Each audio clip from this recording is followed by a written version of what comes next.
জাতীয় দলে কবে খেলবেন সাকিব আল হাসান? সাংবাদিকের প্রশ্নে যা বললেন সাকিব আল হাসান। সাকিব আল হাসানকে জাতীয় দলে খেলা দেখার অপেক্ষাটা বোধ করি খুব একটা লম্বা সময় হচ্ছে। ক্রিকেট ভক্তদের জন্য রঙিন পোশাকে টি-20 বিশ্বকাপে আর সাদা পোশাকে সাকিবের শেষ লম্বা সময় গিয়েছিল ভারতের বিপক্ষে কানপুর টেস্টে। এরপর দেশের মাটিতে নিজের বিদায়ী টেস্ট খেলেও তিনি পারেননি দেশের জন্য কিছু করতে, সেটা হচ্ছে বৈষম্য বিরোধী ছাত্র আন্দোলনের জন্য।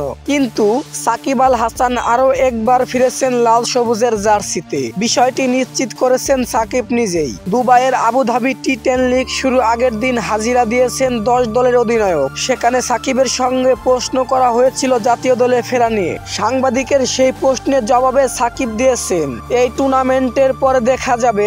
এরপরে জানতে চাওয়া হয়, আসন্ন চ্যাম্পিয়ন ট্রফিতে আপনাকে দলে দেখা যাবে কিনা। সেখানে সাকিবের ছোট্ট উত্তর, এখন এই টুর্নামেন্ট নিয়ে পুরো ফোর্স সোর্স করছি।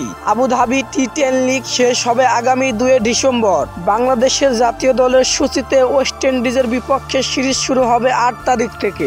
সাকিবের কথা যদিও সত্যি থাকে, তবে সম্ভবত তাকে দেখা যাবে সেই সিরিজে। আগামী ফেব্রুয়ারি-মার্চ মাসে হবে আইসিসি চ্যাম্পিয়ন ট্রফি। সবকিছু ঠিক থাকলে সেই টুর্নামেন্ট থেকেই অবসরে আসবেন সাকিব আল হাসান। সবকিছু ঠিক থাকলে সেই টুর্নামেন্ট থেকেই অবসরে যাবেন বাংলাদেশি ক্রিকেটের সবচেয়ে বড় পোস্টার বয়